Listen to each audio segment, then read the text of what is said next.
ಕೊಪ್ಪಳದಲ್ಲಿ ಉದ್ಯೋಗಾಕಾಂಕ್ಷಿಗಳ ಹೋರಾಟ ಸಮಿತಿ ನೇತೃತ್ವದಲ್ಲಿ ನಗರದ ಅಶೋಕ್ ವೃತ್ತದಲ್ಲಿ ನೂರಾರು ಜನ ಉದ್ಯೋಗಾಕಾಂಕ್ಷಿಗಳು ಸೇರಿ ರಾಜ್ಯ ಮತ್ತು ಕೇಂದ್ರ ಸರ್ಕಾರದಲ್ಲಿ ಖಾಲಿ ಇರುವ ಹುದ್ದೆಗಳನ್ನು ಭರ್ತಿ ಮಾಡಲು ಆಗ್ರಹಿಸಿ ಪ್ರತಿಭಟನೆ ಮಾಡಿದರು. ಈ ಸಂದರ್ಭದಲ್ಲಿ ನಗರ ಯೋಜನಾ ನಿರ್ದೇಶಕರಾದ ಮಂಜುನಾಥ್ ಗುಂಡೂರ್ ಹೋರಾಟದ ಸ್ಥಳಕ್ಕೆ ಆಗಮಿಸಿ ಜಿಲ್ಲಾಧಿಕಾರಿಗಳ ಪರವಾನಗಿ ಮನವಿಯನ್ನು ಸ್ವೀಕರಿಸಿದರು. ಮನವಿ ಪತ್ರಗಳನ್ನು ಮುಖ್ಯಮಂತ್ರಿಗಳಿಗೆ ಮತ್ತು ಪ್ರಧಾನಮಂತ್ರಿಗಳಿಗೆ ಕಳುಹಿಸಲಾಗುವುದೆಂದು ತಿಳಿಸಿದರು. ಮುಖಂಡರಾದ ಶರಣು ಗಡ್ಡಿ, ಶರಣು ಪಾಟೀಲ್, ಸುಭಾನ್ ನೀಲರಗಿ, ಕಾಶಿಂ ಕೆಎನ್, ನಿಂಗು ಬೆಣಕಲ್, ಶಿವಮೂರ್ತಿ, ಉದ್ಯೋಗಾಕಾಂಕ್ಷಿಗಳಾದ ಬಸವರಾಜ್ ತಾವರಗೇರ, ಶರಣು ಆಗೋಲಿ, ಶಿವಕುಮಾರ್ ಕಂಚಿ, ನಾಗರಾಜ್ ವಿಠಲಾಪುರ್, ಹೊನ್ನೂರು ಬೋಚನಹಳ್ಳಿ, ಪ್ರದೀಪ್ ಮಾಧಿನೂರು, ಮಾರುತಿ ನಾಗೇಶನಹಳ್ಳಿ, ಮೌನೇಶ್ ಮಂಗಳೂರು, ಯಮನೂರ್ ಚಳ್ಳಾರಿ ಇನ್ನೂ ಅನೇಕರು ಉಪಸ್ಥಿತರಿದ್ದರು. Thank you so much. ಈ ಹೋರಾಟಕ್ಕೆ ಕರೆದು ಬಂದಿದ್ದಕ್ಕೆ ಇದು ದೊಡ್ಡ ಸಂಖ್ಯೆನೇ, ಇದು ಯಾವುದೂ ಸಣ್ಣ ಸಂಖ್ಯೆ ಅಲ್ಲ. ಯಾಕಂದರೆ ಅನೇಕ ಹೇಳಿದರೆ ಅಲ್ಲ ಆಗುತ್ತೆ. ಈ ಕಡೆ ಅಲ್ಲ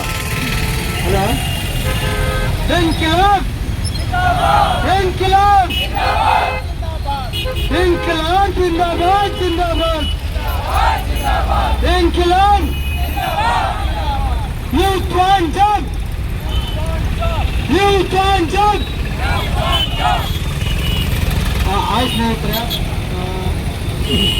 ಇವತ್ತು ಪ್ರತಿಭಟನೆ ಮಾಡ್ತಿರುವ ಉದ್ದೇಶ ಪ್ರತಿಯೊಬ್ಬರು ಹೇಳಿದರು. ನಮ್ಮ ಸೀನಿಯರ್ಸ್ ಹೇಳಿದರು, ತುಂಬ ಜನ ಮತ್ತೆ ಇಲ್ಲಿರ್ತಕ್ಕಂಥ ಉದ್ಯೋಗಾಕಾಂಕ್ಷಿಗಳು ಎಲ್ಲರೂ ಹೇಳಿದರು.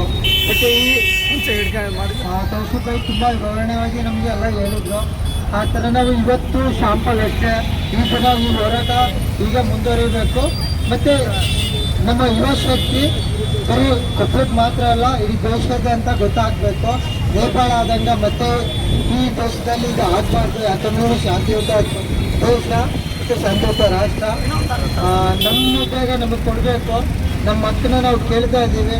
ಸಂವಿಧಾನದಲ್ಲಿರ್ತಕ್ಕಂಥ ಘನತೆಯ ಬದುಕು ಐತಲ್ಲ, ಆ ಘನತೆಯ ಬದುಕನ್ನ ನಾವು ಕಟ್ಕೋಬೇಕಂದ್ರೆ ನಮ್ಮ ಉದ್ಯೋಗ ನಮಗೆ ಬೇಕು. ಅದು ನೀವು ಆ ಗ್ಯಾರಂಟಿ ಕೊಡೋದು ಅವಶ್ಯಕತೆ ಇಲ್ಲ, ಏನೂ ಇಲ್ಲ.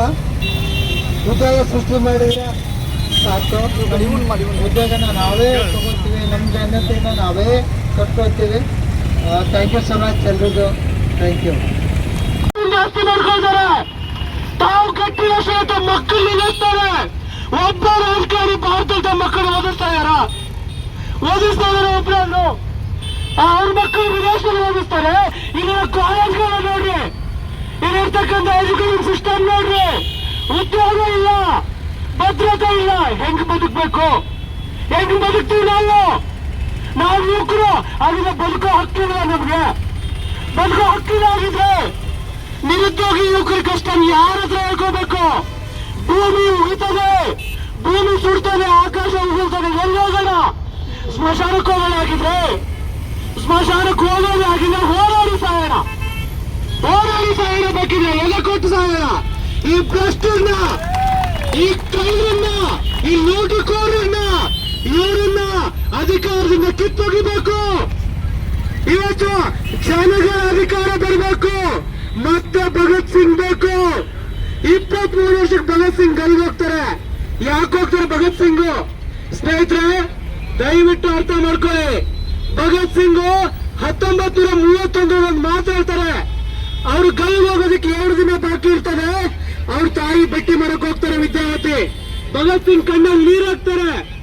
ಅವಾಗ ಅವ್ರ ಅಮ್ಮ ಹೇಳ್ತಾರೆ, ಯಾಕೋ ಸಾಹಿತಿ ಅಂತ ಭಯ ಆಗ್ತಾ ಇದೆಯಾ?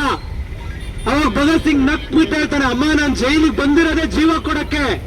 ಯಾಕಂದ್ರೆ ಈ ದೇಶದ ಯುವಕರಿಗೆ ಬದುಕೋದಕ್ಕೆ 1000 ಜನ ಇದ್ದಾರೆ, ಆದ್ರೆ ಜೀವ ಕೊಡೋನ್ ಕಳ್ಸೋದಕ್ಕೆ ಯಾರು ಇಲ್ಲ. ನಾನು ಕೊಟ್ಟು ತೋರಿಸ್ತೀನಿ. ಆದ್ರೆ ನನಗ್ ದುಃಖ ಆಗ್ತಾರೆ. ಏನ್ ಗೊತ್ತಾ? ಈ ದೇಶಕ್ಕೆ ಮುಂದೆ ಸ್ವಾತಂತ್ರ್ಯ ಬರ್ತದೆ. 1931 ಮಾತು ದಯವಿಟ್ಟು ಓದಿ ನೀವುಗಳೆಲ್ಲ. ಈ ದೇಶಕ್ಕೆ ಸ್ವಾತಂತ್ರ್ಯ ಬರ್ತದೆ. ಶ್ರೀಮಂತರು ಆಗ್ತಾರೆ, ಬಡವರು ಆಗ್ತಾರೆ. ಯಾರು ಇಡೀ ದೇಶಕ್ಕೆ ಅನ್ನ ಬೆಳೀತಾರೆ ಅವ್ರ ಮಕ್ಕಳು ಹಸುವೆಯಿಂದ ಇರ್ತಾರೆ. ಯಾರು ದೊಡ್ಡ ದೊಡ್ಡ ಬಿಲ್ಡಿಂಗ್ ಎಲ್ಲ ಕಟ್ತಾರೆ ಅವ್ರಿಗೆ ಇರೋದಕ್ಕೆ ಮನೆ ಇರೋದಿಲ್ಲ. ಯಾರು ಇಡೀ ದೇಶಕ್ಕೆ ಬಟ್ಟೆ ನೇಯ್ತಾರೆ ಅವ್ರಿಗೆ ಮೈ ತುಂಬಾ ಬಟ್ಟೆ ಇರಲ್ಲ. ಈ ದೇಶದ ಯುವಕರು ಅವನು ಆ ಜಾತಿ, ಇವನು ಈ ಜಾತಿ, ಅವನು ಆ ಧರ್ಮ, ಇವನು ಈ ಧರ್ಮ, ಇದರಲ್ಲಿ ನನಗೆ ಕಚ್ಚಾಡ್ತಾರೆ. ಇಂಥ ವ್ಯವಸ್ಥೆ ಬರ್ತದೆ ಅಮ್ಮ. ಇದು ನೆನೆಸ್ಕೊಂಡ್ರೆ ನನ್ ಸಂಕಟ ಆಗ್ತದೆ, ನಾನು ಸಾಯ್ತೀನಿ ಅಂತಂದಲ್ಲ. ದಯವಿಟ್ಟು ಆಲೋಚನೆ ಮಾಡ್ರಿ. ಈಗ ನಾವು ಬದುಕ್ತಾರೆ 2025. 2020 ಏನ್ ನೋಡ್ತಾ ಇದ್ದೀವಿ? ಇಡೀ ಯುವ ಸಮುದಾಯನ ಮೊಬೈಲ್ ಅಲ್ಲಿ, ಅಶ್ಲೀಲತೆಯಲ್ಲಿ, ಆನ್ಲೈನ್ ಗೇಮ್ಸ್ ಅಲ್ಲಿ ಅಥವಾ ಯಾವುದೋ ಒಂದು ಪ್ರೀತಿ ಪ್ರಣಯಗಳಲ್ಲಿ, ದುಶ್ಚಟಗಳಲ್ಲಿ, ಡ್ರಗ್ಸ್ ಗಳು ಮುಗಿಸ್ತಾ ಇದ್ದಾರೆ. ನಾವು ಮುಳುಗ್ತಾ ಇಲ್ಲ. ನಾವ್ ಯಾರಾದ್ರೂ ಕೇಳಿದ್ರು ಆನ್ಲೈನ್ ಜೂಜಾಟ ಬೇಕು ಅಂತ? ನಾವ್ ಯಾರಾದ್ರೂ ಕೇಳಿದ್ರು? ಮತ್ತೆ ಇದನ್ನ ಅಲೋ ಮಾಡ್ತಾ ಇರೋ ನೀವು ಯಾವ ರೀತಿಯಲ್ಲಿ ಅಧಿಕಾರಕ್ಕೋಸ್ಕರ ಹಸುವನ್ನು ಯಾವ ರೀತಿಯಲ್ಲಿ ಬೇಡಿಕೊಳ್ಳುತ್ತಿದ್ದೇವೆ, ಅದೇ ರೀತಿಯಲ್ಲಿ ನಮ್ಮ ಹಸುವನ್ನು ನಾವು ಬೇಡಿಕೊಳ್ಳುತ್ತಿದ್ದೇವೆ. ಮತ್ತೆ ನಮ್ಮ ಮಕ್ಕಳನ್ನ ನಾವು ಕೇಳುತ್ತಿದ್ದೇವೆ. ಉದ್ಯೋಗ ಸುಮಾರು 2,88,881 ಉದ್ಯೋಗಗಳು ಖಾಲಿ ಇದ್ದಾವೆ. ಈ ಉದ್ಯೋಗಗಳು ಪರಿಪೂರ್ಣವಾಗಿ ಈ ಖಾಲಿ ಉದ್ಯೋಗಗಳು ತುಂಬಿಕೊಳ್ಳಬೇಕು. ಮತ್ತೆ ಬೆಣ್ಣೆ ಮುಗಿಗೆ ತುಪ್ಪ ಸವರಿದಂತೆ ಆಗಬಾರದು. ಈ ಉದ್ಯೋಗಗಳು ಎಲ್ಲವೂ ಪಾರದರ್ಶಕವಾಗಬೇಕು. ಮತ್ತೆ ಯಾವುದೇ ಭ್ರಷ್ಟಾಚಾರವಿಲ್ಲದಂತೆ ಉದ್ಯೋಗಗಳನ್ನು ತುಂಬಿಕೊಳ್ಳಬೇಕು. ಈ ಒಂದು ಹೋರಾಟ ನಿಲ್ಲಬಾರದು. ಈ ಹೋರಾಟ ನಮ್ಮ ಉದ್ಯೋಗಗಳಿಗೆ ಸಿಗುವವರೆಗೂ ಹೋರಾಡಬೇಕು. ಮೊಟ್ಟ ಮೊದಲ ಕ್ರಾಂತಿಕಾರಿ ಅಭಿನಂದನೆಗಳನ್ನ ಸಲ್ಲಿಸಕ್ಕೆ ಇಷ್ಟಪಡ್ತಾ ಇದ್ದೀನಿ. ಯಾಕಂತಂದ್ರೆ ಸ್ನೇಹಿತರೆ, ಇವತ್ತು ಹೋರಾಟಗಳು ಮಾಡಿಯೇ ಪಡಿಬೇಕಂತ ನೀವೆಲ್ಲ ಮುಂದೆ ಬಂದಿದ್ದೀರಲ್ಲ, ಅಶೋಕ್ ಸರ್ಕಲ್ ಕೂತ್ಕೊಂಡಿದ್ದೀರಲ್ಲ, ಈ ಹೋರಾಟ ನಿಜವಾಗಲೂ ಕೂಡ ಯಶಸ್ವಿ ಆಗುತ್ತೆ. ನಿಮ್ ಜೊತೆಗೆ ನಾನು ಕೊನೆಯವರೆಗೆ ಇರ್ತೀನಿ ಅಂತ ಹೇಳಿ ಈ ಸಂದರ್ಭದಲ್ಲಿ ಹೇಳಕ್ ಇಷ್ಟಪಡ್ತಾ ಇದ್ದೀನಿ.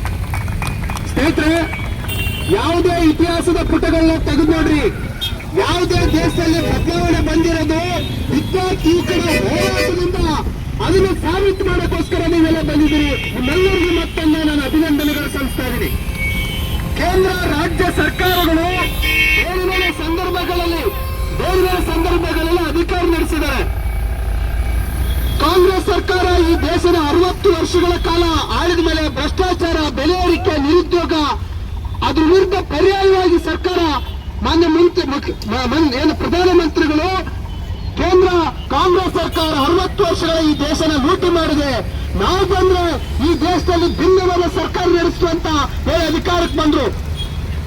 ಅಕೌಂಟಿಗೆ 15 ಲಕ್ಷ, ಯುವಕರಿಗೆ 2 ಕೋಟಿ ಉದ್ಯೋಗ, ಬೆಲೆ ಏರಿಕೆ, ಭ್ರಷ್ಟಾಚಾರ ನಿಲ್ಲಿಸಿತು ಅಂತ ಅವರು ಅಧಿಕಾರಕ್ಕೆ ಬಂದ್ರು.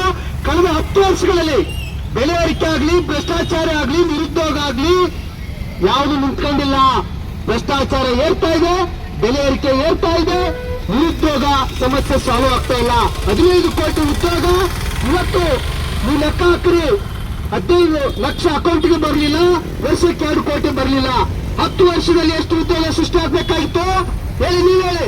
20 ಕೋಟಿ ಉದ್ಯೋಗ ಸೃಷ್ಟಿ ಆಗ್ಬೇಕಾಗಿತ್ತು ಸ್ನೇಹಿತರೆ. ಆದ್ರೆ ಕೇಂದ್ರ ಸರ್ಕಾರದಲ್ಲಿ 10 ಲಕ್ಷ ಉದ್ಯೋಗಗಳು ಖಾಲಿ ಬಿದ್ದಿದವ. ಇದಕ್ಕೆ ನಾವು ಯುವಕರು ಅತಿ ಹೆಚ್ಚು ಪ್ರಜ್ಞಾವಂತರಾಗಿ, ಇದು ಕೇವಲ ಇಲ್ಲಿಗೆ ಅಂತ್ಯ ಅಲ್ಲ, ಆರಂಭ. ಇದು ಇವತ್ತು ನಾವು ಸಂಖ್ಯೆಯಲ್ಲಿ ನಾವು ಕಮ್ಮಿ ಇರಬಹುದು. ಮುಂದಿನ ದಿನಗಳಲ್ಲಿ ಕೊಪ್ಪಳ ಜಿಲ್ಲೆಯನ್ನು ಬಂದ್ ಮಾಡಿ ನಾವು ಪ್ರತಿಭಟನೆಯನ್ನು ಮಾಡಬೇಕಾಗುತ್ತಂತ ನಾನು ಈ ಮೂಲಕ ರಾಜ್ಯ ಮತ್ತು ಕೇಂದ್ರ ಸರ್ಕಾರಕ್ಕೆ ಎಚ್ಚರಿಕೆಯನ್ನು ಕೊಡ್ತಾ ಇದ್ದೀನಿ ಬಂಧುಗಳು. ಯಾಕಂದ್ರೆ ಇವತ್ತು ಕೇಂದ್ರದಲ್ಲಿ ಏನು ಆಡಳಿತ ಕೊಡಬೇಕಾದ್ರೆ ನಮಗೆ ಏನು ಹೇಳಿದ್ರು, ವರ್ಷದಲ್ಲಿ 1 ಲಕ್ಷ ಕೋಟಿ ಉದ್ಯೋಗವನ್ನು ಸೃಷ್ಟಿ ಮಾಡ್ತೀವಂತ ಪ್ರಧಾನಮಂತ್ರಿಯವರು ಹೇಳಿದ್ರು.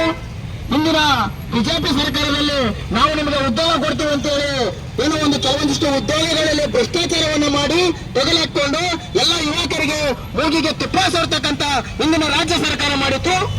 ಮತ್ತು ಅದೇ ಒಂದು ಭ್ರಷ್ಟಾಚಾರವನ್ನ ಮುಂದಿಟ್ಟುಕೊಂಡು ಯುವಕರ ಹತ್ರ ಬಂದು ಅದೇ ಯುವಕರನ್ನ ವೋಟ್ ಬ್ಯಾಂಕಿಗೆ ಬಳಸಿಕೊಂಡಂತ ಈಗಿನ ಪ್ರಸ್ತುತ ಸರ್ಕಾರವು ಸಹ ಯುವಕರಿಗೆ ಮೂಗಿಗೆ ತುಪ್ಪ ಹತ್ತಕ್ಕಂತ ಕೆಲಸವನ್ನ ಮಾಡ್ತಾ ಇದೆ ಬಂಧುಗಳೇ. ಬೇಕಾಗುತ್ತೆ. ಸೊ ನಾವು ಎಷ್ಟು ವಿಷಯ ನಿಮ್ಗೆ ಗಮನಕ್ಕೆ ತಂದಿದೀವೋ ಇಲ್ಲ ಗೊತ್ತಿಲ್ಲ, ಬಟ್ ನಮ್ಗೆ ಗೊತ್ತಿರತಕ್ಕಂಥ ಎಲ್ಲಾ ವಿಷಯಗಳು ಕೂಡ ನಿಮ್ಮಲ್ಲಿ ನಾವು ಈ ನಿರುದ್ಯೋಗ ಸಂಬಂಧಪಟ್ಟಂಗೆ ಸಂಕಷ್ಟದಲ್ಲಿದ್ದಾರೆ. ಎಷ್ಟೋ ಯುವಕರು ಅಪರಾಧದಲ್ಲಿ ಭಾಗಿಯಾಗಿದ್ದಾರೆ, ಕಳ್ಳತನದಲ್ಲಿದ್ದಾರೆ, ಅತ್ಯಾಚಾರಿಗಳಾಗಿದ್ದಾರೆ, ಮಾನಸಿಕವಾಗಿ ನೊಂದಿದ್ದಾರೆ. ಇದಕ್ಕೆಲ್ಲ ಮೂಲ ಕಾರಣ ನಿರುದ್ಯೋಗ. ಸೊ ನಾವೆಲ್ಲ ಎಜುಕೇಶನ್ ತಗೊಂಡಿದ್ದೀವಿ, ನಮಗೆ ಸರಿಯಾದಂತ ಉದ್ಯೋಗ ಇಲ್ಲ. ಸಂವಿಧಾನನೇ ನಮಗೊಂದು ಹಕ್ಕು ಕೊಟ್ಟಿದೆ ಘನತೆಯಿಂದ ಬದುಕಬೇಕಂತ. ಬಟ್ ಘನತೆಯಿಂದ ಬದುಕಬೇಕಂತಂದ್ರೆ ನಮ್ಗೆ ಸರಿಯಾದ ಉದ್ಯೋಗ ಬೇಕು. ಒಂದ್ ಸರಿಯಾಗಿ ಉದ್ಯೋಗ ಇಲ್ಲ, ಸ್ಯಾಲ್ರಿ ಇಲ್ಲ ಅಂತಂದ್ರೆ ನಾವು ಸರಿಯಾಗಿ ಬದುಕಕ್ಕೆ ಸಾಧ್ಯ. ಅಷ್ಟೊಂದು ಹದಗೆಟ್ಟಿದೆ. ಬೆಲೆ ಏರಿಕೆ ಆಗಿರ್ಬೋದು, ಮತ್ತೆ ಬೇರೆ ಮಾಧ್ಯಮಗಳಾಗಿರ್ಬೋದು, ಅಶ್ಲೀಲ ವಿಡಿಯೋಗಳಾಗಿರ್ಬೋದು, ಆನ್ಲೈನ್ ಗೇಮ್ ಆಗಿರ್ಬೋದು.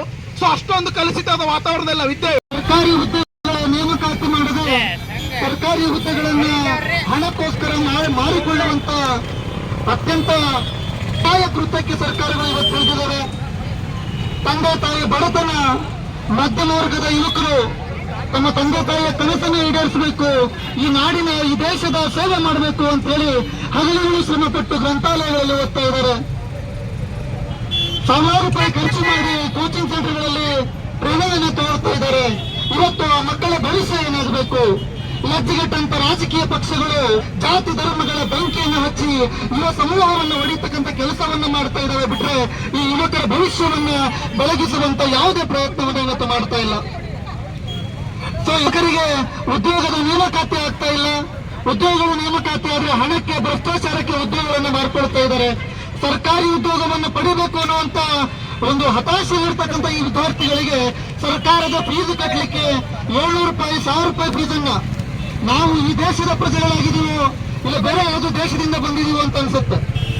ಇದೇ ನಾಡಿನ ಮಕ್ಕಳಾಗಿರ್ತಕ್ಕಂಥ ಇವರು ಸರ್ಕಾರಿ ಹುದ್ದೆ ಪಡಿಬೇಕು ಅಂದ್ರೆ 700 ರೂಪಾಯಿ, 1000 ರೂಪಾಯಿ ಅಪ್ಲಿಕೇಶನ್ ಫೀಸ್ ಆಗ್ಬೇಕಂದ್ರೆ ಇದೆಂತ ಸರ್ಕಾರ ಅಂತ ನಾವು ಸಾಲ ಮನ್ನಾ ಮಾಡಿ ಅಂತ ಕೇಳ್ತಿಲ್ಲ, ಕೋಟಿಗಟ್ಟಲೆ ಸಾಲ ಕೊಡಿ ಅಂತಾನು ಕೇಳಿಲ್ಲ. ನಿಮ್ಮ ಯಾವ ಬಿಟ್ಟು ರಾಜ್ಯಗಳ ಅವಶ್ಯಕತೆಯು ಈ ವಿದ್ಯಾರ್ಥಿಗಳಿಗಿಲ್ಲ. ಈ ವಿದ್ಯಾರ್ಥಿಗಳಿಗೆ ಬೇಕಾಗಿರ್ತಕ್ಕಂಥದ್ದು ಅವರ ಬದುಕು, ಅವರ ಭವಿಷ್ಯ, ಈ ನಾಡಿನ ಸೇವೆ ಮಾಡೋದ್ರಾಗಿರ್ತಕ್ಕಂಥ ಅವಕಾಶ. ವಿದ್ಯಾರ್ಥಿಗಳ ನೋವು ಕೇಳದಂತ ಕಿರುಡ ಸರ್ಕಾರಕ್ಕೆ ಧಿಕ್ಕಾರ ಆಗಬೇಕು. ಇದೇ ರೀತಿ ಏನಾದ್ರೂ ಸರ್ಕಾರ ಇವತ್ತು ನಮ್ಮ ವಿದ್ಯಾರ್ಥಿಗಳನ್ನ ಬೀದಿ ನಿರ್ಲಕ್ಷ್ಯ ತೋರಿದ್ರೆ ಇವತ್ತಿನ ಈ ಶಾಂತಿಯುತ ಹೋರಾಟ, ಈ ಒಂದು ಸಣ್ಣ ಕಿಡಿ, ಈ ಒಂದು ಕ್ರಾಂತಿಯ ಕಿಡಿ ಮುಂದೆ ದೊಡ್ಡ ಜಾತಿಯಾಗಿ, ದೊಡ್ಡ ಜ್ವಾಲೆಯಾಗಿ ಉರುತ್ತದೆ. ಇದು ದೇಶಾದ್ಯಂತ ಕಿಚ್ಚಾಗಬಹುದು. ನೇಪಾಳದಲ್ಲಿ ಆಗೋದು, ಕರ್ನಾಟಕದಲ್ಲಿ ಆಗೋದು ಬೇಡ. ಕರ್ನಾಟಕ ಸರ್ವ ಜನಾಂಗದ ಶಾಂತಿಯ ಬೀಡು. ಕರ್ನಾಟಕವನ್ನು ಶಾಂತಿಯಿಂದ ಬದುಕೋದು ಬಿಡಿ. ವಿದ್ಯಾರ್ಥಿಗಳಿಗೆ ಅವಕಾಶ ನೀಡಿ, ಉದ್ಯೋಗವನ್ನು ನೀಡಿ, ಪ್ರತಿಭೆಗೆ ತಕ್ಕಂತ ಪ್ರತಿಫಲವನ್ನು ಕೊಡಿ. ಈ ವಿದ್ಯಾರ್ಥಿಗಳು ಯಾವುದೇ ಬೇಡಿಕೆಗಳನ್ನು ಇಟ್ಕೊಂಡು ಕೂತ್ಕೊಂಡಿಲ್ಲ, ಅವರ ಹಕ್ಕುಗಳಿಗೋಸ್ಕರ ಬೀದಿಗಿಳಿದಿದ್ದಾರೆ. ಇಂಥ ಬಿಸಿಲಲ್ಲೂ ಕೂಡ ವಿದ್ಯಾರ್ಥಿಗಳನ್ನು ಕೂಡಿಸಿರ್ತಕ್ಕಂಥ ಕೇಂದ್ರ ಮತ್ತು ರಾಜ್ಯ ಸರ್ಕಾರ ಮೇಲೆ ವಿನಂತಿಸಿಕೊಳ್ಳುತ್ತೇನೆ. ಸೊ ಈ ಸರ್ಕಾರವನ್ನು ನಾವು ಆದಷ್ಟು ಇನ್ನೂ 2 ವರ್ಷ ಇದೆ ಅವರಿಗೆ ಅಷ್ಟೇ ಅವಕಾಶ. ಸೊ ಈ ಗ್ಯಾರಂಟಿಯಿಂದ ಯಾವುದೇ ಕಾರಣಕ್ಕೂ ಯಾವುದೇ ತರ ಒಂದು ಅಭಿವೃದ್ಧಿ ಕೆಲಸಗಳು ಆಗ್ತಿಲ್ಲ. ಸೊ ನಮಗೆಲ್ಲರಿಗೂ ಯುವಕರಿಗೂ ಕೂಡ ಅವರಿಗೆ ಒಂದು ಸರ್ಕಾರದಿಂದ ಎಲ್ಲ ಭರ್ತಿ ಆಗಬೇಕು, ಉದ್ಯೋಗಗಳು ಸೃಷ್ಟಿ ಆಗ್ಬೇಕಂತ ನಾನು ಎಲ್ಲ ಕೋರ್ಕೊಳ್ಳುತ್ತೇನೆ. ಸೊ ಇದನ್ನ ಹೆಚ್ಚಿಕೊಂಡು ಇಲ್ಲಿಗೆ ಈ ಹೋರಾಟ ಮುಕ್ತಾಯ ಆಗುದಿಲ್ಲ, ಇನ್ನೂ ಮುಂದುವರಿತಾ ಇದೆ. ಇಷ್ಟೇ ಜನ, ಇದು ಧಾರವಾಡಕ್ಕಿಂತ ಕಮ್ಮಿ ಅಲ್ಲ. ಸೊ ನಮ್ಮ ಕೊಪ್ಪಳನೂ ಕೂಡ ಅಷ್ಟೇ ಮುಂದೆ ಇದೆ ಅಂತ ಹೇಳ್ತೀನಿ ನಾನು.